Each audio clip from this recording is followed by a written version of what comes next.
micrófonos. El resto, el que no lo ha hecho, les pedimos que lo hagan y que también desactiven la cámara para evitar interferencias.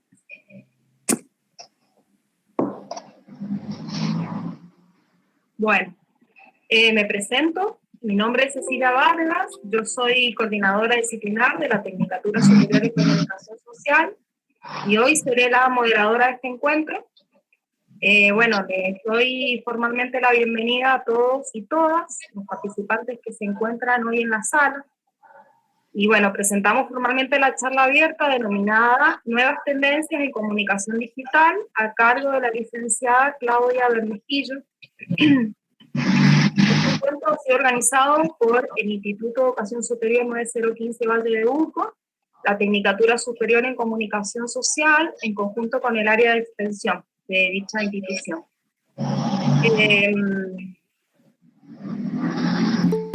Hoy, bueno, nos acompañan como representantes del instituto el licenciado Daniel Gallardo, él es vicerrector académico de esta institución, y la jefa de extensión también del IES 9015.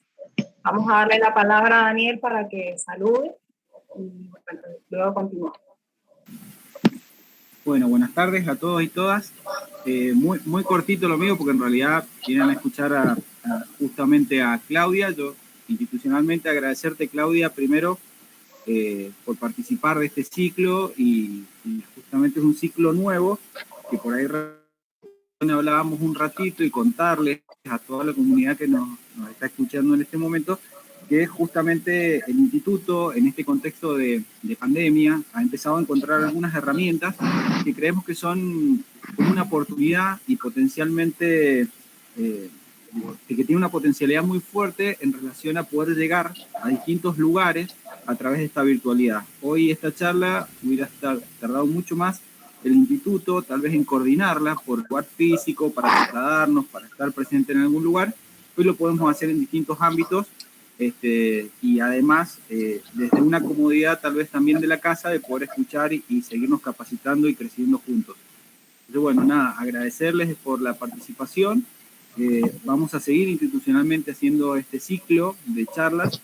Ya hemos empezado con carreras que están ligadas a la producción, con carreras ligadas a salud, y bueno, ahora continuamos con comunicación y seguramente vamos a seguir haciendo charlas en relación a estos webinars temáticos que tienen actualidad en el tratamiento de algunos temas que estamos llevando adelante. Así que bueno, agradecerte, Claudio, agradecerles a todos y todas que puedan acompañarnos y bueno, gracias nuevamente. Bueno, gracias a ustedes por invitarme. La verdad que soy amiga, fan del IES y me gusta mucho lo que hacen. Tengo muchas amigas y amigues por ahí, así que también es casi como que siento que soy parte de la comunidad. Así que, bueno, gracias por la invitación y espero que sea útil, porque me pasa siempre que me da un poco de miedo cuando me presentan como la licenciada Claudia Bermejillo, entonces me ponen como una presión académica importante, pero bueno, vamos a hacer lo mejor que podamos para pasarla bien. Y bueno, nada, espero que les interese y que cualquier cosa pueden seguir buscarme en mis redes sociales y hacerme todas las consultas que necesiten. Bueno, yo te voy a presentar, ¿sí? Formalmente. Bueno, Claudia Bermejillo es licenciada en Comunicación Social de la Universidad Nacional de Cuyo, especializada en comunicación digital y editorial. Actualmente se desempeña como docente de la Universidad Nacional de Cuyo y es directora de Manager Agencia. Se autodefine como inquieta, creativa, proactiva y principalmente feminista. Permanentemente repiensa la comunicación y su experiencia como usuaria de los medios. Algunos de los ejes centrales de esta disertación giran en torno a los siguientes interrogantes. ¿Por qué hablamos de nuevas tendencias en comunicación digital? ¿Qué son las narrativas transmedia? ¿Y por qué debemos incluirlas en nuestras estrategias de comunicación? Esa es más o menos digamos, el abordaje que tendrá esta charla abierta. Paso a explicarles cómo es la modalidad, ¿sí? La disertación va a durar 45 minutos. Durante ese tiempo, los participantes debemos tener desactivados nuestros micrófonos y nuestras cámaras, ¿sí? Para evitar las interferencias. Y durante esos 45 minutos podrán ir colocando sus preguntas o haciendo algunos los comentarios usando el chat, ¿sí? Concluida la disertación, yo leeré en orden los comentarios y las preguntas de todos y todas, para que Claudia vaya respondiendo. Y bueno, podamos tener también una interacción. Así que Claudia, cuando quieras, empezamos. Bien. Bueno, les voy a pedir a Aiza si pueden compartir la presentación, porque por supuesto en pandemia mi computadora, en casa de herrero cuchillo de palo, o en casa de comunicadora tecnología boicoteadora, mi compu explotó en pandemia y decidió no resistir las videollamadas, las teleconferencias, etc. Se declaró en huelga mi compu, así que le he pedido a Aiza si ella puede compartir la presentación que le mandé recién, para empezar a ir haciendo la introducción mientras hacemos ese apoyo tecnológico. La idea es charlar un poco hoy acerca de algunas puntas de tendencias en la comunicación digital. Es importante decir que todo lo que pasa en la comunicación digital siempre es tendencia, básicamente porque la virtualidad y la digitalización de la comunicación necesita estar todo el tiempo renovándose y actualizándose, es como un imprescindible para la comunicación digital, así que quienes nos dedicamos a trabajar desde esa mirada de la comunicación, lo hacemos con una actitud de escucha activa, que van a ver que lo voy a decir muchas veces en la charla de hoy, porque es una actitud imprescindible en la comunicación digital. Ya les voy a explicar de qué se trata. También en la vida es una actitud importante para desarrollar la escucha activa, pero también necesitamos tener una actitud de siempre aprendices para trabajar en comunicación digital, porque siempre todo está cambiando en las plataformas. Entonces, se trata sobre todo de poder desarrollar una mirada estratégica de lo que hacemos y poder aprender técnicamente lo que va sucediendo con las plataformas, pero lo más importante es tener un sentido de la comunicación, tener algunos puntos bien claros acerca de lo que queremos hacer y cómo lo queremos hacer, pero la técnica de la comunicación digital es algo que se puede aprender muy rápido, muy pronto y en función de los cambios vertiginosos que sufren las plataformas. Siempre decimos con los colegas y las colegas que trabajamos enseñando sobre la comunicación digital, que Sobrinity Managers hay muchos y muchas, o sea, personas que porque creen que saben manejar la técnica de la comunicación pueden hacer comunicación digital, sobran. Yo les digo vende humo también, pero bueno, para no ser tan rápido, tan vulgar, les puedo decir Sobrinity Manager. Lo importante de formarse en la comunicación como disciplina es que nos permite tener una mirada más integral, más compleja, más estratégica y más crítica también de nuestro propio trabajo, más allá de la herramienta técnica en sí misma. Habiendo dicho eso y viendo que todavía no se presenta la propuesta de presentación, avanzo igual, porque docente en pandemia hemos aprendido a hacer de todo aunque no esté en la pantalla. Bueno, les cuento entonces, cuando hablamos de nuevas tendencias en comunicación digital, estamos hablando de algunas cuestiones puntuales y estratégicas. Lo primero que les quería comentar acerca de este mundo de la comunicación digital y de poder entenderlo como parte de nuestras propuestas, de nuestros proyectos o de nuestras asesorías profesionales en comunicación, es entender que la comunicación digital funciona como un ecosistema. ¿Qué sería esto? Ahí va, están proyectando la presentación. Y bueno, entonces de lo primero que les quiero hablar es de... Ahí está la presentación, esperen, ahí está. Bueno, ese es el flyer de la charla de hoy. Pasemos a la que sigue. Vamos a la tercera página.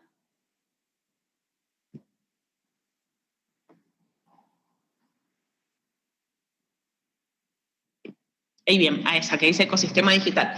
Bueno, ese es el primer concepto que quería compartir con ustedes hoy. El elemento central, digamos, de una estrategia, de un proyecto o de un proceso de comunicación digital es su ecosistema. Es entender que un ecosistema digital es básicamente un conjunto de elementos que se relacionan entre sí, pero que además se retroalimentan. La idea es hacer una analogía con el ecosistema biológico que conocemos, que nos han enseñado en la escuela siempre, donde entendemos que, qué sé yo, la flora y la fauna se necesitan para vivir unas a otras y se retroalimentan. Si uno de esos elementos falla, desaparece, muta, se transforma, etcétera, eso también genera impacto en el resto de los elementos y de lo que juntos constituyen como ecosistema. Lo mismo sucede con la comunicación digital. Cuando pensamos proyectos de comunicación digital o procesos de comunicación digital, los tenemos que pensar en esta clave sistémica, digamos, ¿no? En el centro va a haber como un epicentro, un núcleo, que generalmente es el sitio web con el que vamos a trabajar, donde se aloja el contenido que es no perecedero y donde al usuario, la usuaria o el usuario le va a llevar más de 3 minutos procesar ese contenido. ¿Por qué digo 3 minutos? Porque es casi la regla de oro de la comunicación digital. Los usuarios en la actualidad no pasan más de 3 minutos leyendo algo online, y ni hablar de si ese leyendo se transforma en otro proceso cognitivo, como mirar o escuchar, etcétera, ¿no? La capacidad de atención en entornos digitales es cada vez menor. Piensen en ustedes mismos como usuarios de sus redes sociales, cuán rápido hacen scroll en la pantalla del celular o cuán rápido cambian incluso de aplicación. Entonces, todo aquel contenido que tenga que ver con mi proyecto, con el proceso que quiero gestar, que implique una lectura o un consumo mayor a 3 minutos, debe estar alojado en mi sitio web. Ese epicentro, entonces, ese núcleo de mi ecosistema va a estar rodeado por el resto de los elementos que lo componen, que serán, digamos, yo puedo crear esos elementos en función de las necesidades y de la identidad de mi proyecto, ¿sí? Puedo tener redes sociales, puedo tener un newsletter de mailing, puedo tener un podcast, puedo tener publicidad digital, puedo tener, no sé, un programa de radio online, puedo tener publicidad callejera, digamos, cada uno de los elementos que va a rodear ese epicentro, lo voy a elegir y lo voy a crear en función de las necesidades de mi proyecto. Pero lo que sí es imprescindible que entendamos es que todos estos elementos se interrelacionan y que dependen unos de otros, se alimentan, ¿sí? Se nutren en términos de contenido, pero también en términos de navegabilidad, ¿sí? Piensen, yo siempre les voy a remitir a su propia experiencia como usuarios, porque es la forma más fácil de entender cómo podemos gestar nuestros procesos de comunicación, siempre poniéndonos en el lugar del que está del otro lado. Está pensado como ecosistema. Bueno, acá tienen una imagen súper ilustrativa. La presentación está en un PDF, así que después el IES se las puede compartir para que tengan toda esta info a mano, y si necesitan conocer más, me escriben y yo les puedo recomendar algunos links o cosas así, no hay problema. Soy súper original y en todas mis redes sociales me van a encontrar como Claudia Bermejillo. No tengo como alias y cosas así porque soy pésima, así que me encuentran como Claudia Bermejillo en todos lados. Incluso mi correo también es así que cualquier cosa se contactan conmigo, no hay problema. Acá tienen una imagen súper simple que es la que más conocemos, que son el sistema solar, digamos, como sistema. Y está súper ilustrado cuáles podrían ser esos elementos que giran en torno al núcleo, como una analogía perfecta para entender cómo puede funcionar exitosamente un proyecto de comunicación digital. Podemos pasar a la siguiente. Lo importante que hay que entender en este contexto, lo primero es esto, sería como cómo funciona un proyecto de comunicación digital, es pensarlo así en clave de algo más grande que una sola plataforma o que cada una de ellas. Pero el gran desafío en este contexto, sobre todo en la actualidad, pero ya en los últimos años, es pensar en comunicar en tiempos de dispositivos móviles. Según los distintos informes de hábitos de consumo en torno a lo digital, el 80% de la población accede a Internet desde un dispositivo móvil. Digo el 80% de la población mundial, ¿sí? No solamente de Argentina. Es decir, cerca de 6.000 millones de personas que tienen conexión a Internet lo hacen desde sus dispositivos móviles. Esto hace que pensemos entonces que cualquier propuesta de comunicación que vayamos a hacer, ya sea institucional, corporativa, política, comercial, etcétera, cualquier propuesta de comunicación que queramos hacer, sí o sí tiene que tener un asentamiento en plataformas de dispositivos móviles. porque es muy difícil consumir contenido de sitio web si no está adaptado a la versión mobile, es muy difícil consumir, no sé, fotografía que no se pueda ver claramente desde un celular, es muy difícil ver un audiovisual que no está pensado para, por ejemplo, tener que hacer esto, ¿sí? Y girar la pantalla, ¿no? Entonces tenemos que poder producir contenido con un formato que sepamos que se adapta al soporte técnico con el que la gente consume el contenido digital. ¿Por qué lo digo? Porque de acá se desprende entonces, y pasemos a la diapositiva siguiente, algunas tendencias importantes que también, estos datos que ustedes están viendo en la pantalla, tanto los de consumo digital como esta placa que está acá, forman parte del informe de Hootsuite y We Are Social 2020. Hootsuite es una plataforma de administración de redes sociales que permite gestionar el contenido de manera como más profesional, digamos, administrar varias cuentas a la vez, programar posteos, etc. Y We Are Social es una agencia de comunicación española que hace ya 4 años se dedican a hacer estudios a nivel global acerca de los hábitos de consumo digital en todas sus dimensiones, desde las redes sociales hasta las plataformas de videojuegos, consumo, comercio electrónico, etc. Es súper interesante, lo pueden buscar así, lo googlean y sale inmediatamente, tiene como 200 filminas porque tiene mucha información muy específica. Han ido mejorando su metodología de investigación, así que es cada vez más confiable ese informe. Y de ahí entonces extraje esta plantilla, digamos, esta frase que dice que las marcas se esfuerzan por encontrar el balance entre las interacciones públicas y las privadas. Y esto tiene mucho que ver con uno de los grandes cambios que ha habido en las plataformas, en las aplicaciones y en las redes sociales del mundo digital. Me tomo un mate cada tanto, no se asusten si me quedo callada. Yo me asusto si me quedo callada en realidad. Las marcas, las empresas, las instituciones, todas han tenido que aprender, incluso las propias plataformas, por eso cambian tan rápidamente, han tenido que aprender a escuchar a los usuarios y sus formas y sus hábitos, sus horarios, sus métodos de consumo y de uso de las aplicaciones, han tenido que escucharles para poder ir generando las modificaciones que necesitan para sobrevivir. Esto en términos estrictamente comerciales, o sea, Facebook sobrevive y es la empresa más grande del mundo y Zuckerberg es el hombre más rico, bueno, creo que es el tercero ahora, el tercer hombre más rico del mundo, básicamente porque su estrategia es escuchar a su audiencia y poder cambiar en la medida en que la audiencia se lo demanda. Este que está acá es uno de los cambios más fuertes que han sufrido en los últimos años las plataformas. Generalmente se entendía que las redes sociales eran como una gran vitrina, incluso se acuerdan que hubo mucho meme y mucha burla y mucha risa en torno a esto de que la gente publicaba el minuto a minuto de su vida, y era casi como una cosa que en las redes eras una persona y en la vida real eras otra.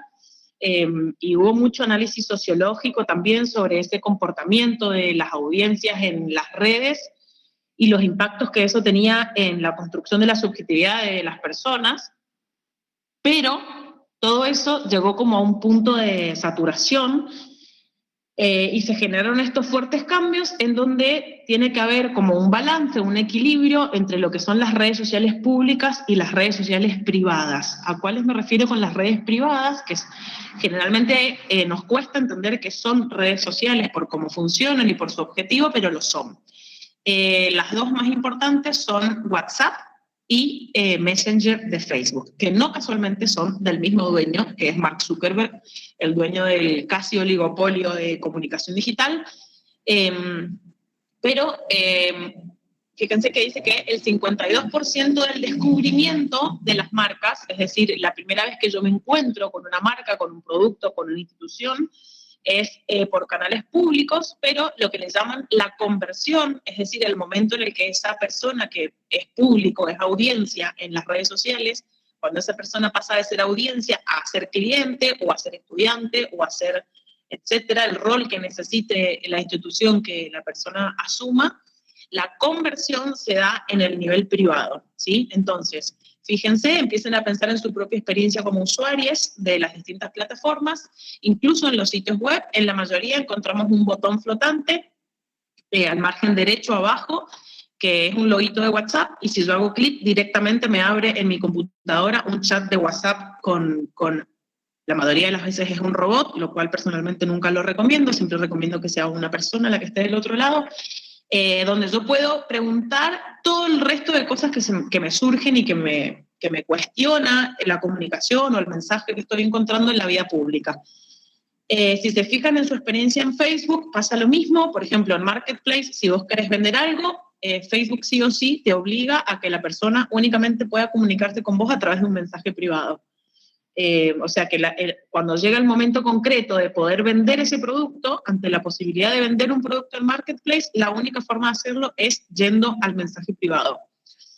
Eso tiene que ver con ese distanciamiento que se empezó a producir en términos de contenido, por lo tanto también lo tenemos que pensar como marcas, como instituciones, como proyectos, que hay una distancia entre la vida pública y la vida privada, aún en las redes sociales. Después, el sistema, el mercado, se encarga de crear herramientas digitales para poder llegar también a la vida privada, como por ejemplo WhatsApp y Messenger.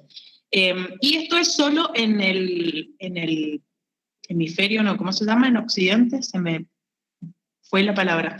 En este lado del mundo, digamos, porque en Oriente también existen herramientas como estas, pero que son propias de su, por ejemplo, en China, en lugar de WhatsApp, usan una aplicación que se llama WeChat, que es muy parecida, funciona igual y también es una de las más descargadas, está en tercer lugar.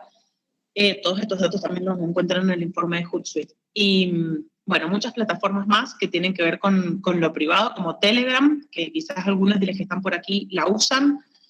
Muchos dicen que es mejor Telegram que WhatsApp, pero WhatsApp tiene mejor marketing y es de Zuckerberg, así que por eso la terminamos usando. Pasemos a la siguiente diapositiva. Bien. Lo importante en este proceso o en este proyecto de entender la comunicación digital como algo que tiene que ver con distintos elementos, con un soporte central que es el sitio web, es que el usuario, la usuaria o la usuarie, cuando llega a las plataformas, a cualquiera de ellas, no sé, Instagram, TikTok, quien no se haya descargado TikTok aún tiene que hacerlo por experiencia profesional, básicamente, por entender cómo funciona y qué está pasando ahí, a modo experiencial, si no le interesa producir contenido, por lo menos para analizarla y ver de qué se trata, y después se la desinstalan. Pero lo que pasa en las comunidades digitales es que hay mucha información. No es algo nuevo lo que les estoy diciendo. Abunda la información, abunda el contenido similar, entonces una de las formas que encontramos para lidiar con esa sobreinformación es lo que llamamos el storytelling o la posibilidad de contar historias en las distintas plataformas. Así puedo yo desarrollar una propuesta de comunicación que sea integral, que tenga distintas plataformas, pero que sobre todo me permita conectar con quien está del otro lado, que es una persona. Si bien lo que tenemos en común es una herramienta y que es un soporte digital, lo que yo necesito para encontrarme con la otra persona es un punto de conexión. Ya no sirve para las redes sociales vender, ya no sirve ofrecer mis productos, decir cuáles son sus características y poner un precio. Lo que está pasando, sobre todo ahora en este contexto de pandemia, es que la comercialización digital está en alza, digamos, pero básicamente porque no podemos salir de nuestras casas. Pero hay mucha competencia porque todo el mundo necesitó salir a vender en las redes sociales. Entonces, una de las formas más amenas, más cercanas, más integrales, pero también más estratégicas, es poder entender que contar historias me permite conectar emocionalmente con la persona que está del otro lado. Entonces, vuelvan a pensar en su propia experiencia como usuarios y piensen que por eso yo elegí esta imagen súper extraña para hablar del storytelling, porque básicamente tiene que ver con qué puedo decir yo, qué puedo contar yo acerca de mi producto, de mi proceso, de mi proyecto, que no sea lo mismo que está diciendo todo el mundo, ¿sí? Porque, no sé, si yo tuviera que vender hoy, por ejemplo, no sé, tengo un emprendimiento y hago tartas dulces. No tiene nada que ver con cuánto me gusta comer cosas dulces, pero si yo tuviera que ponerme un emprendimiento en pandemia sería vender cosas dulces. Porque he comido muchas cosas dulces en pandemia, entonces me parece que es un buen negocio. Entonces, le saco buenas fotos a mis tartas y las publico en mis redes sociales, o me creo una fanpage en Facebook y una página en Instagram, le saco buenas fotos y le digo a la gente que mis tortas están buenísimas. Y de repente descubro que hay 14.000 personas haciendo lo mismo y que una de ellas vive a 2 cuadras de mi casa, o sea, como bien cerca, el mismo público, la misma, todo igual, digamos, ¿no? La competencia ha hecho que nos volquemos de tal manera a las redes que pasa lo mismo en todos lados. Ahora, diferente es si yo tengo el mismo objetivo, que es vender mis tartas y mis cosas dulces, uso las mismas herramientas, es decir, que me creo una página de Facebook y me creo un perfil en Instagram, pero la estrategia que voy a usar para vender mis productos va a tener que ver con conectar emocionalmente con alguien del otro lado, tratar de humanizar la comunicación, que sea lo más parecida posible a tener una tienda donde venga alguien y me pida en mi cara y me vea y me conozca y sepa quién soy y por eso me compra la tarta. Podría contar, le saco una foto a mi tarta, me saco una foto a mí haciendo la tarta y pongo la foto de un cuaderno con recetas de cocina. Y cuento en mi posteo que mi mamá era fanática, es cierto, todo lo que les estoy contando es cierto, excepto que vendo las tartas, pero el resto de las cosas es cierto. Mi mamá fue a una escuela técnica hace muchísimos años atrás, ¿sí? Mi mamá murió hace 10 años, hoy tendría 62, o sea que hace 45, casi 50 años atrás fue a una escuela técnica solo de mujeres, y en la escuela técnica de femenina aprendían, tenía 2 orientaciones, artesanías o cocina, era como lo único técnico. Viva el feminismo, por Dios, y la liberación que nos ha traído hasta acá, pero lo único que en aquel momento las mujeres podían estudiar técnicamente hablando era manualidades o cocina. Y mi mamá eligió la orientación de cocina. Entonces fue creando una carpeta con todas las recetas que aprendió en la escuela, y después le gustó mucho cocinar, fue madre y se quedó, asumió el trabajo no remunerado de ser la ama de casa, y le gustaba mucho cocinar y fue reinventando esas recetas y armó un cuaderno donde ella fue anotando de puño y letra cada una de esas recetas, probándolas, añadiéndole o quitándole ingredientes, y me fue transmitiendo a mí todos esos conocimientos. Y entonces a mí también me gusta mucho cocinar, y algunas de sus recetas las sigo haciendo y tengo su cuaderno guardado. Y me genera una sensación de poder hacer cada una de esas recetas, me hace sentir a mí que de alguna forma puedo traer a la vida a ese pedacito de mi mamá que me quedó, que son sus recetas de cocina. Si yo todo esto que les estoy contando lo puedo relacionar con esa tarta que quiero vender, lo que le estoy diciendo a la otra persona del otro lado no es solamente lo rica y lo linda que se puede ver esta tarta. Lo que te estoy diciendo es que acá hay una historia, hay una mamá que me enseñó a cocinar, hay una mamá que tuvo que, no sé, terminó el secundario y, por ejemplo, no pudo ir a la universidad porque tenía 2 hermanos varones, entonces su papá le dijo, che, mira, no te puedo bancar que vos vayas a la universidad porque necesito que tus hermanos terminen la escuela. Entonces se tuvo que dedicar a otra cosa. Bueno, toda esa carga emocional, que incluso yo ahora estoy sintiendo la emoción de compartir con ustedes la historia de mi mamá y su pasión por la cocina, si yo esa carga emocional la puedo transmitir en los textos que le añado a mis fotos para vender tartas, seguramente a la persona que está del otro lado le genera cosas distintas esa tarta. No se trata solamente de, che, ¿qué onda? ¿Compro una tarta de ricota para comer con el mate mañana? Sino, che, es cierto, mi mamá también fue a una escuela técnica, o che, yo nunca tuve una vieja que cocinara casero, se nota que esta tarta está hecha casera, quiero comprar esa tarta porque me genera cosas que no me genera la otra, aunque valga lo mismo. Bueno, de eso se trata el storytelling, ¿sí? Es una estrategia que me permite, sobre todo, humanizar mi propuesta de comunicación digital. Estamos muy acostumbrados, acostumbradas y acostumbrades a entender que la comunicación se trata de una buena foto, la comunicación digital, ¿no? Una buena foto, saber manejar muy bien la herramienta técnica, y yo vengo acá a decirles que no, que ninguna de todas esas cosas es cierta. O un poco sí, pero no son fundamentales. Lo más importante en la actualidad por el nivel de competencia, por el nivel de consumo y por la cantidad de personas que van a encontrar produciendo y consumiendo contenido digital. La clave o el secreto está en poder conectar emocionalmente con la persona que está del otro lado, ¿no? Con mi público o con mi audiencia. Entonces, el secreto está en producir contenido de calidad. Si yo lo que tengo para ofrecer, por ejemplo, sigo con la idea de que estamos hablando de tartas, en algún momento, por ejemplo, puedo compartir una de las recetas de mi mamá como parte de mi contenido, como parte de lo que yo le puedo dar a mi audiencia. No puedo estar todo el tiempo vendiendo tartas porque llega un momento en que la gente se aburre o me compró una tarta hoy y no me va a volver a comprar una tarta mañana. Entonces tengo que poder diversificar el contenido que produzco en mis redes sociales y puedo compartir otros pedacitos de mi historia con esa gente, o puedo regalarle otras cosas, como por ejemplo una receta de mi mamá, compartir una foto de su cuaderno con una receta, o un secreto que aprendí yo en este proceso de reinterpretar las recetas de mi mamá. Yo he aprendido otras cosas o he reemplazado ingredientes, entonces puedo contarles que, no sé, si a la pizza, por ejemplo, le agregan un chorrito de aceite de oliva, es más fácil estirar la masa después en la lata y cocinarla mejor.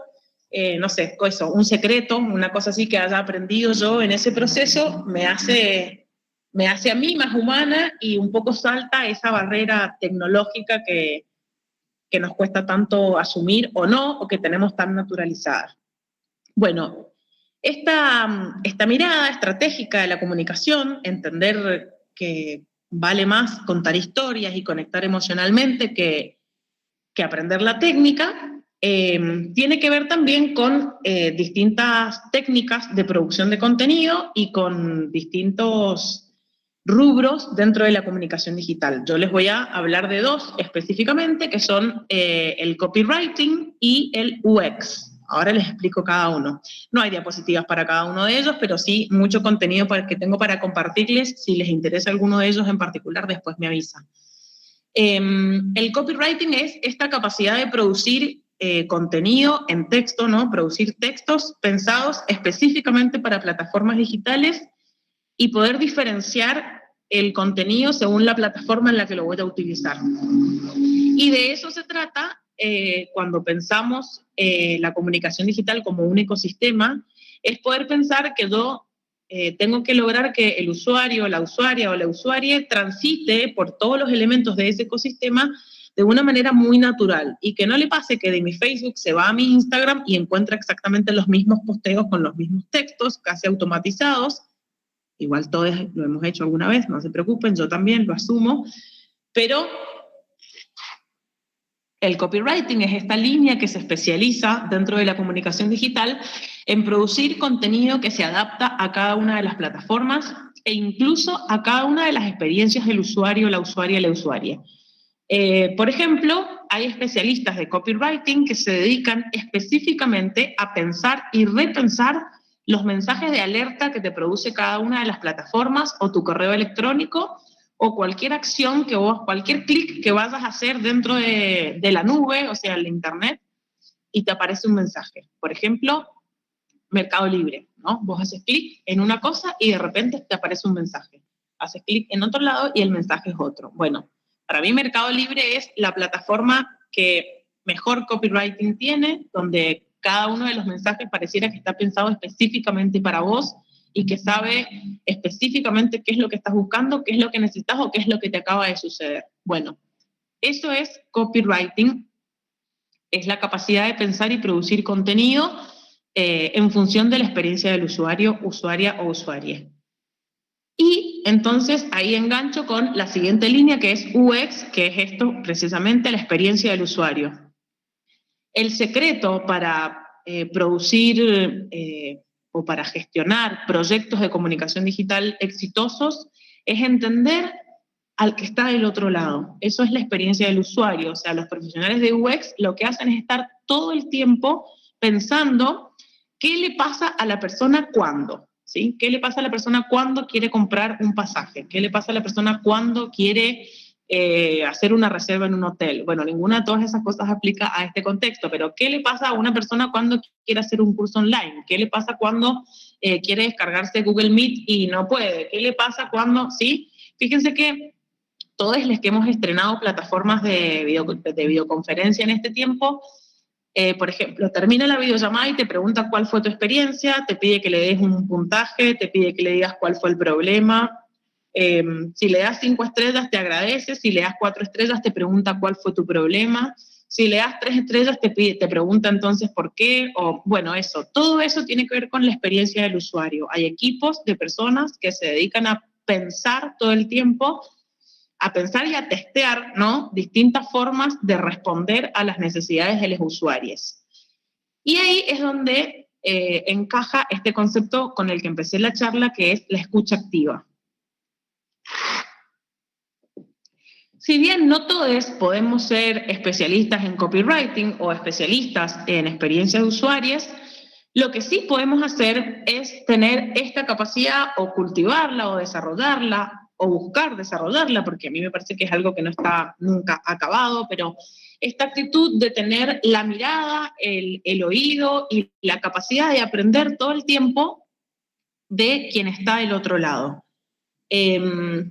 Tiene una cuota de humildad, tiene una cuota de asumir que pueden haber cosas que no las sabemos hacer, que hay cosas en las que nos podemos equivocar también en la comunicación digital, pero sobre todo es como la traducción o la evolución, la transformación de aquella vieja frase del marketing que decía que el cliente siempre tiene la razón.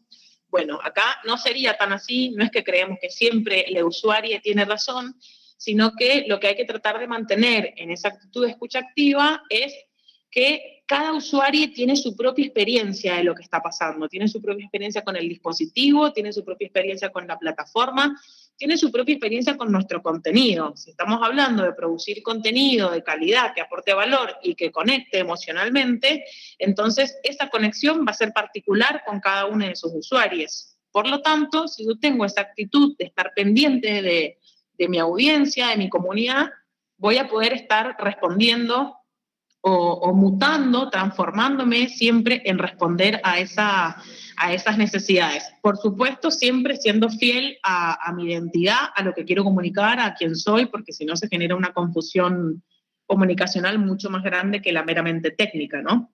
Pero por eso les decía que tiene que ver también con una actitud frente a la vida, a la escucha activa, pero está buenísimo poder aplicarla a nuestro trabajo en la comunicación digital. Escuchar a nuestra comunidad con esta mirada de experiencia del usuario, digamos, podemos no ser especialistas, pero por lo menos tener esa mirada atenta acerca de qué le está pasando al usuario, la usuaria o la usuaria en el consumo de mi contenido o en la experiencia de mi plataforma, y al mismo tiempo esa capacidad de producir contenido que se adapta a esas realidades de usuarios. Si podemos pasar a la siguiente diapositiva. Y entonces acá damos el súper gran salto a lo que sería la ultísima, bueno, no es la ultísima novedad, tiene muchos años de producción teórica y académica, lo que llamamos las narrativas transmedia. Me faltó una diapo ahí que lo introdujera, pero no llegaba a terminarla antes de la hora, así que por eso les debo el titulito, pero se los digo acá, narrativas transmedia. Narrativas transmedia es toda una corriente teórica de la comunicación, pero que tiene un fuerte anclaje en las plataformas digitales y en la modificación de los hábitos de consumo de contenido. Siempre me acuerdo de mi profesora de la facultad, que quizás algunas de las personas que están acá también fueron sus estudiantes, de La Salva, una profe de lingüística de semiótica de la universidad, que ella siempre hablaba como de un elemento de ruptura en el consumo no lineal de contenido, cuando hablaba de la hipertextualidad, les estoy hablando de hace 20 años atrás aproximadamente, donde planteaba esto, ¿no? Que los usuarios, o sea, nosotros, que en ese tiempo éramos sus estudiantes, teníamos la capacidad del hipertexto, ¿sí? De poder leer acá y después ir a leer otra cosa y después volver acá, y que eso nos había generado capacidades distintas a la hora de consumir y de producir contenidos.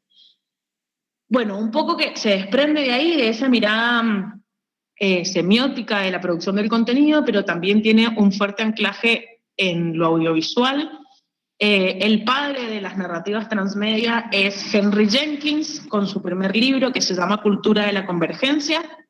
Se encuentra muy fácilmente online, es un libro viejo, tiene como 18 años, 17, 18 años, o sea que no es nada nuevo lo que les estoy contando, pero sí me parece que es como tendencia hoy en la producción de contenidos.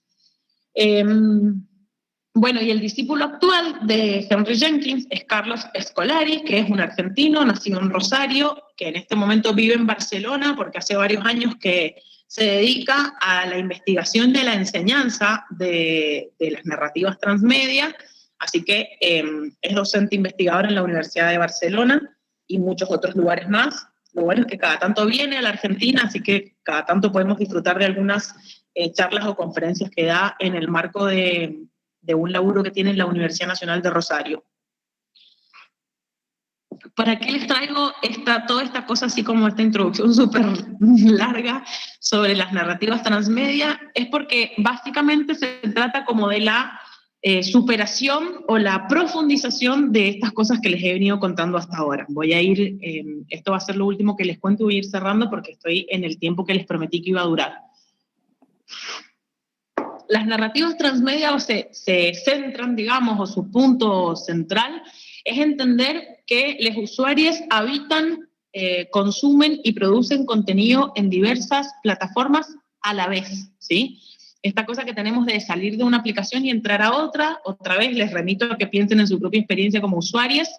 Y entonces, esto que contamos, este contenido que producimos para nuestras plataformas digitales, tienen que poder encastrarse y poder relacionarse unas a otras sin que el usuario sienta que se está perdiendo en algún momento. Es decir, yo puedo tener un usuario, usuaria o usuaria que me conoce por mis redes sociales y así llega a mi sitio web, o puedo tener una persona que escuche un podcast mío y entonces así llega, me busca, me googlea y encuentra mi sitio y de mi sitio se va a mis redes.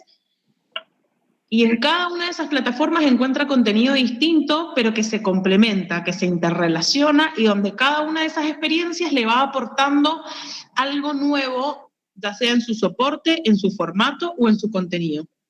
Y a eso remite... Sí. Claudia, 5 minutitos nos quedan. Bien, cierro. Cerrando. Bien, cosas, gracias, menos mal, gracias. A eso remite esta diapositiva, la última que están mirando, les plantea esta diferencia entre los viejos, él le llama el viejo mundo, esto está sacado del libro de Scolari, que se llama justamente Narrativas Transmedia. Le llama el viejo mundo a esto que sería la franquicia de los medios tradicionales, entonces él dice que, por ejemplo, puedo ver la película, después aparte puedo jugar el juego, y después puedo leer el libro. Entonces yo tengo como 3 elementos distintos, pero que la mayoría de las veces su contenido es distinto, no se complementa. Entonces él dice que el todo es menos que la suma de las partes, por lo tanto el consumo de todas esas piezas es insatisfactorio, o sea, como que no, siento que no me potencia nada ver las 3 cosas. Generalmente quienes leemos el libro de la película terminamos desilusionados de la película, o a la inversa, dijimos, escribió el libro después de la película porque la película fue un golazo. Bueno, eso es lo que Scolari le llama el viejo mundo. Y cuando él habla del nuevo mundo, habla de esto de la franquicia transmedia o el relato transmedia, que es esta capacidad de que cada uno de los elementos de mi ecosistema se complementen. Entonces, si se fijan, una película más un videojuego más un libro puede hacer un relato que permita que el todo sea, o sea, que consumir cada uno de estos elementos sea aún más satisfactorio que consumirlos por separado. Sé que por acá hay una fan del universo Harry Potter, por ejemplo, pasa también mucho con los Avengers o con DC y Marvel, pasa mucho también, por ejemplo, con cuestiones que tienen que ver con temáticas específicas. Anne with an E, la serie esta que estrenó Netflix, ha generado y ha disparado súper hiper debates en las redes sociales sobre, no sé, la franquicia de Netflix, por qué la sigue, por qué no la sigue, por qué la corta, HBO está pensando en comprar los guiones para terminar lo que Netflix no quiere terminar, etc.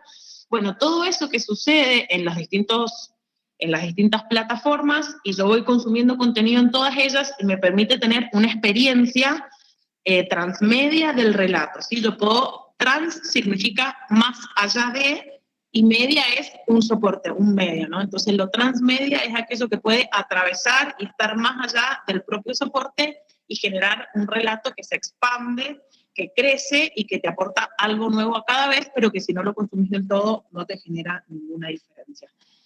Podés ver una sola de las películas de Harry Potter y podés flashearla, o podés ver las 7, querer leer los libros y hacerte fan en sus redes sociales y te parece buenísimo, o no, qué sé yo. Bueno, no quiero pasarme del tiempo porque me imagino que, o no sé, pueden haber preguntas, así que les dejo hasta acá. Lo de la narrativa transmedia tiene como un supermundo para desarrollar, así que si quieren después podemos pensar algo específico sobre narrativas transmedia. Bueno, muchas gracias, Claudia. Tenemos 2 preguntas, paso a leerlas. Mientras tanto, también pueden ir participando del chat. Y bueno, si quieren, después también pueden pedir la palabra y abrimos los micrófonos. ¿Te parece, Claudia? Bueno, dale. Bueno, Victoria Navicelli pregunta, dice, HotSuite, ahora que se me fue, pusieron un comentario aquí. HotSuite es re interesante, pero tiene un dilema, entre otros. No permite agregar carrusel en Instagram, por ejemplo, o varias fotos en Twitter, salvo que en estos últimos días haya mejorado. Cuando puedas, Claudia, decinos si ha cambiado o si yo he utilizado lo básico en HotSuite. Te veré luego porque no puedo quedarme hasta las 20 horas. Igual creo que está todavía acá. Bueno, lo primero para decir es que Hootsuite es una plataforma, como la mayoría de las plataformas que permiten gestionar y administrar redes sociales, tienen una versión gratuita y una versión paga. Y la versión paga para los latinos y latinas suele ser muy cara, porque está en dólares, así que generalmente no podemos acceder, no termina siendo rentable para quienes trabajamos de esto. Y a mí también me ha desilusionado mucho Hootsuite. Los últimos años la verdad que viene restringiendo cada vez más las habilidades que le permite a la versión gratuita. Y yo estoy trabajando con Facebook Creator Studio, que sería como la herramienta más parecida que creó el propio Facebook. Como siempre, Facebook lo que intenta siempre es mantenerte dentro de su propio ecosistema, no perderte como usuario, pero la verdad es que está mucho más interesante, para mí funciona mucho mejor, comete menos errores, postea todas tus publicaciones programadas, no comete errores, que a mí con Hootsuite a veces me ha pasado que yo tenía una publicación programada y no la posteaba, entonces era un caos. Así que, bueno, te recomiendo pasarte a Facebook Creator Studio. Es un poco distinta la interfaz y cuesta un poquito al principio aprender a usarla, pero no es tan difícil, así que te recomiendo eso. Bien.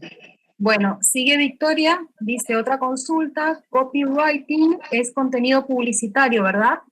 La estrategia es conectar, pero a la vez vender. Sí y no, o sea, sí, el marketing digital se nutre del copywriting, pero, por ejemplo, nosotras usamos mucho copywriting a la hora de producir contenido de calidad sobre comunicación digital. El copywriting es básicamente una estrategia, una técnica para aprender a producir contenido digital que se adapte a los usuarios y que se adapte a las plataformas. Tus objetivos pueden ser vender, o pueden ser posicionar una institución, o pueden ser gestionar un perfil político, pero el copywriting es una técnica y una estrategia para producir contenido digital. Y sobre todo lo vemos en el marketing digital porque es lo que más, donde más rentable es, por lo tanto donde es más fácil aplicarlo. Pero se puede aplicar copywriting a, no sé, yo sigo algunas cuentas en Instagram súper interesantes sobre copywriting, de las que he aprendido mucho sin especializarme en eso, así que después si querés, Vicky, escribime y te paso algunos perfiles re interesantes para aprender, sobre todo que no sean tan comerciales, perfiles no tan comerciales. Bueno, dice, tengo otras, pero no quiero quedar como preguntona serial. Seguramente después te hará las preguntas por privado. Bien. Bueno, Darío Muneco dice, lo que siempre pienso en estas nuevas formas de producir, comunicar, es sobre quién sería el encargado o encargada de realizar dicha tarea. Digo esto porque he visto mucha gente que no tiene conocimientos de comunicación, publicidad, marketing. se presentan como tales y realizan trabajos sin un horizonte teórico.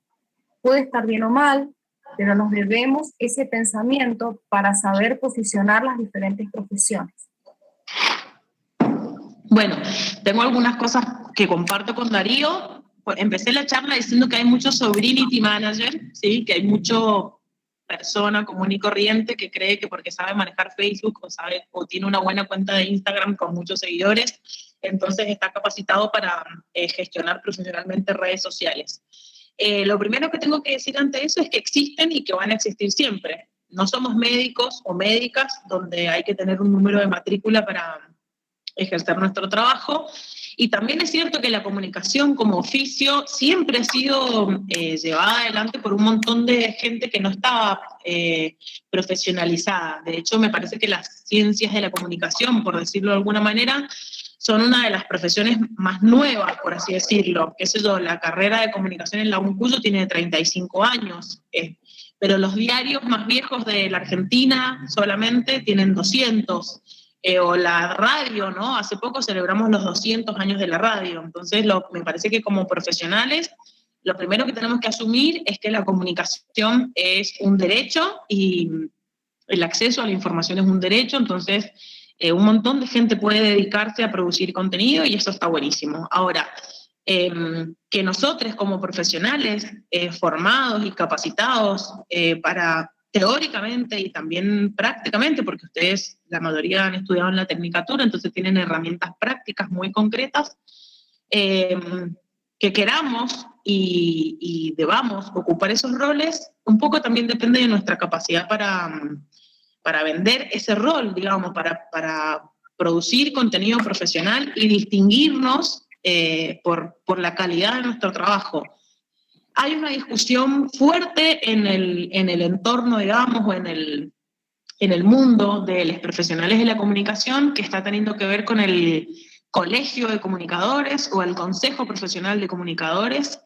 Yo la verdad que no estoy participando de esa movida porque no me parece adecuado, no me parece pertinente. Como les decía recién, creo que la comunicación es un derecho y no se puede colegiar o matricular o gestionar de una manera así institucionalizante a la gestión de la comunicación o la comunicación como herramienta para producir contenidos, como procesos. Pero bueno, esa es otra discusión teórica y ética que la podemos tener en otro momento, sin dudas. Bien. Gustavo Adolfo Cano pregunta, ¿cómo se está desarrollando educación mediante la lógica de las narrativas transmedia? Bueno, lo interesante es que Carlos Scolari se pregunta lo mismo, así que te invito a seguirlo en sus redes sociales. Es así, Carlos Scolari, y él está trabajando hace 2 años en un proyecto de investigación que se llama Transmedia Literacy, que sería como la literatura transmedia o la producción de contenido transmedia en lo educativo, y está desarrollando todo un proyecto de investigación activo, digamos, o sea, con trabajo de campo, donde están cuestionando acerca de esta distancia, que bueno, es histórica, me parece a mí, nada más que hoy se da con la vertiginosidad de los cambios digitales, esta distancia que hay entre la generación estudiantil, esto que yo decía recién, entre sus hábitos de consumo y de producción de contenido en el mundo digital, y la generación docente, ¿no? Y cómo esta generación docente intenta enseñar contenidos que en sus formatos, en sus propuestas, en sus relatos o ¿no? En estas cosas, en sus plataformas, no puede encontrarse con esta generación estudiantil que aprende de otras maneras, múltiples. Entonces, él está llevando a cabo toda esa investigación. Tiene un producto interactivo súper interesante sobre las disciplinas, cómo se enseñan y se aprenden y cómo intervienen las plataformas digitales en ellas. En lo concreto, así en la vida como docente, a mí me ha resultado mucho más práctico y más fácil, porque a veces la vida docente tiene que ver con tratar de hacerte algunas herramientas un poco más fácil, acceder a través de las redes sociales a los estudiantes que a través de la plataforma Moodle, por ejemplo. Pero bueno, esos son otro debate más. No habrán tantos debates porque me van a echar. Bueno, Vicky de nuevo dice, sí, es muy cara. Se está refiriendo a la pregunta anterior, que es el copywriting. De Hootsuite. Hootsuite es cara, sale como $20 por mes y es carísimo, sí. Bien. Nicolás Bayú. Estela Salva hace 20 años me tildó de panfletario por tratar de incluir en su famoso esquema o circuito de la comunicación emocional. Triste. En cuanto a los demás, quisiera puede hacer, pero yo tengo casi el 80% de mis estudiantes sin conexión. Me están cachando. Con respecto a la humanización, creo que debe ir acompañado de la experiencia real, cara a cara. Personalmente considero que la historia a compartir es la del otro, no la mía. Mi pregunta es, sigue abajo, ¿existe la posibilidad de que las redes sociales dejen de ser una novedad y no sea tan central como lo es ahora?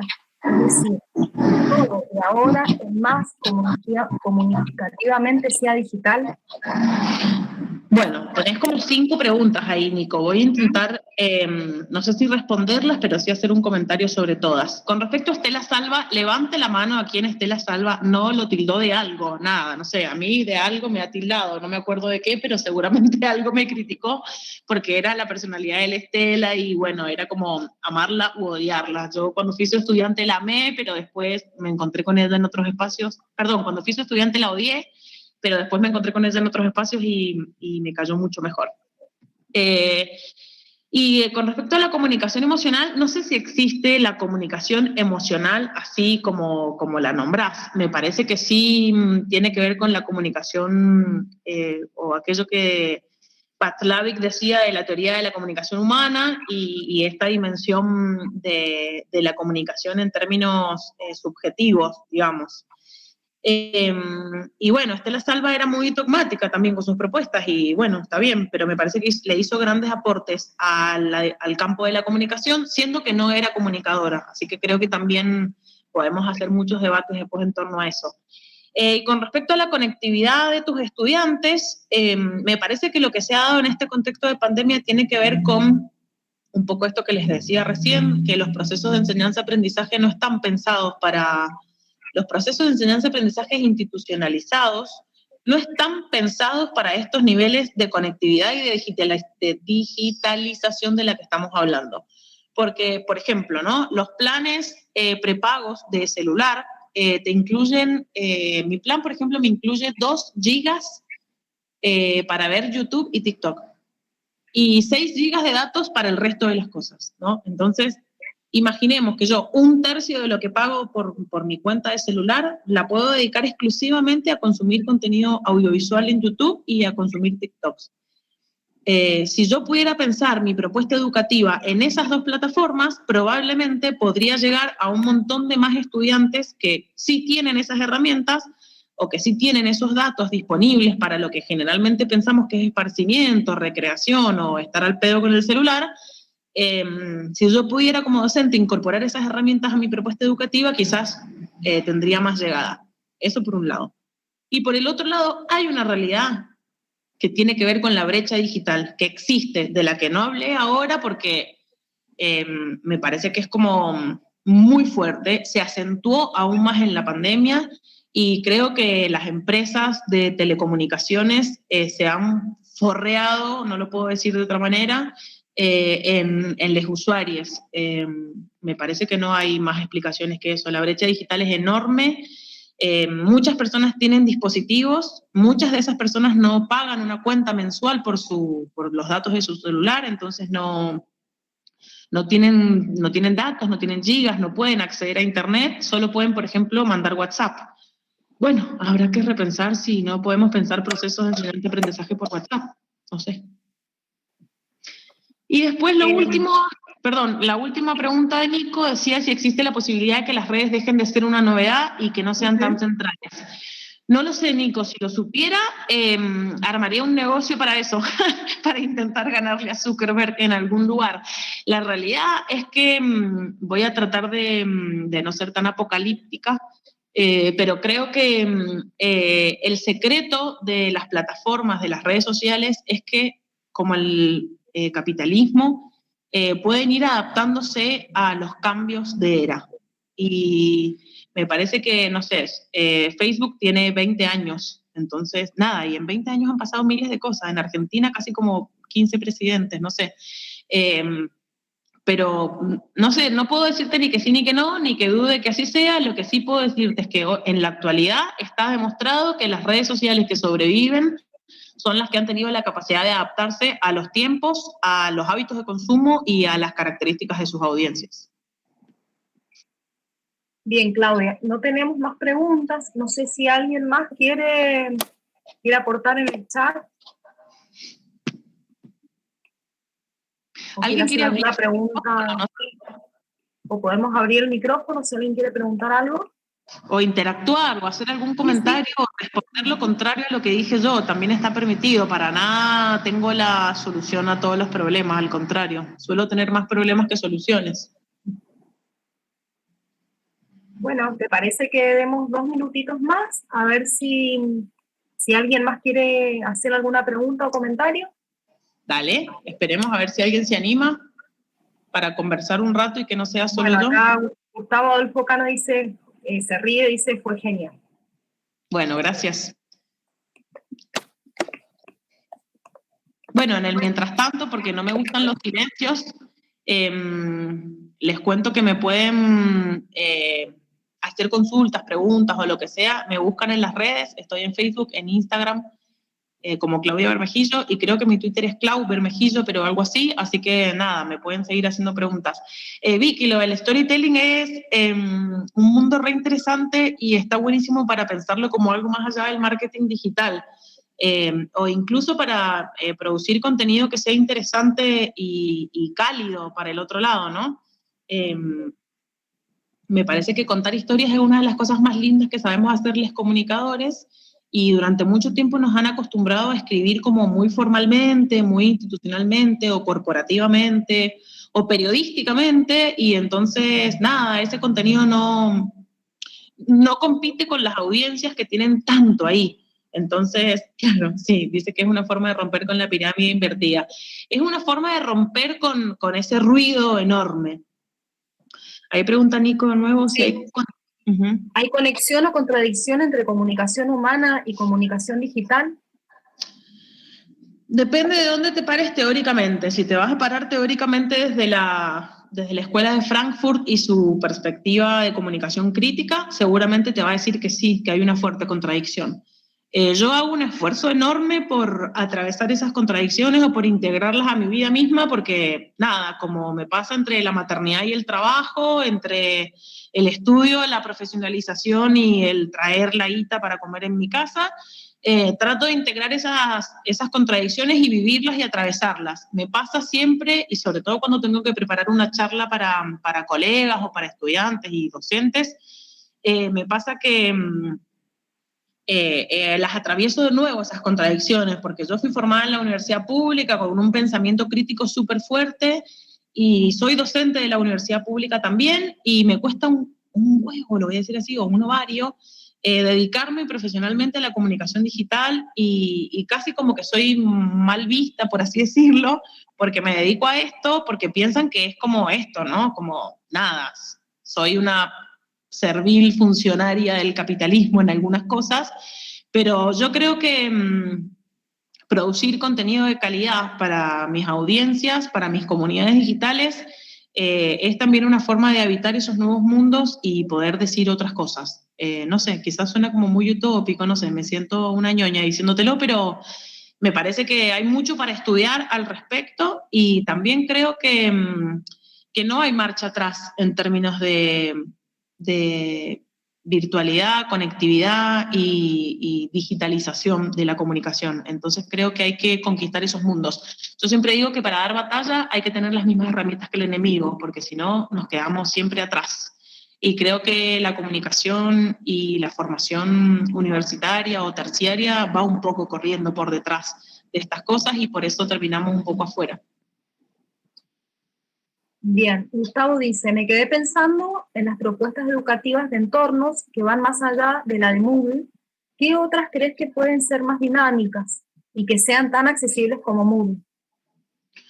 Bueno, lo primero es que no sé si Moodle es muy accesible. A mí me pasa, por lo menos cuando me pongo en el rol de estudiante, que la interfaz de Moodle me parece vieja. O sea, me parece en términos de navegabilidad, me cuesta encontrar a dónde están las cosas, la diferencia entre un foro y, bueno, como docente me pasa lo mismo, siempre dudo si crear un foro, si crear un panel, si poner un no sé qué. Bueno, como que tiene funciones técnicamente hablando que son poco prácticas.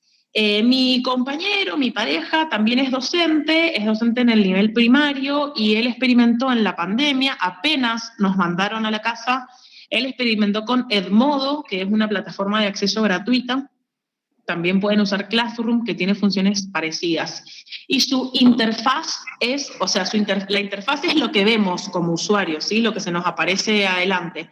Tienen una interfaz mucho más parecida a las redes sociales. Entonces, si vamos a intentar trasladar este concepto o esta mirada estratégica de la experiencia del usuario a nuestra función docente, tenemos que pensar qué consumen, qué plataformas, qué interfaces y qué contenido consumen nuestros estudiantes. Y en función de eso, buscar la plataforma que más se le parezca y si no la encontramos, usar las plataformas en las que están. Yo hubiera empezado diciéndoles, bueno, ¿qué estás usando hoy desde tu celular? ¿Qué aplicaciones tenés instaladas en tu celular? Si el 90% te dice que tiene WhatsApp, entonces prepara videos de 3 minutos que puedas mandar por WhatsApp con una foto, con una diapositiva, con un, no sé, me parece que habría que haber empezado al revés, digamos, en lugar de decidir como docente en qué plataforma quiero dar clase, preguntarle a mis estudiantes qué tienen instalado en sus celulares. ¿Tienen celular? ¿Tienen computadora? ¿Qué dispositivo tienen? Y qué consumen desde ese dispositivo. Y a partir de la experiencia de esos usuarios, plantear mi estrategia de enseñanza-aprendizaje. Bien, bueno, Darío dice que Classroom es muy buena también.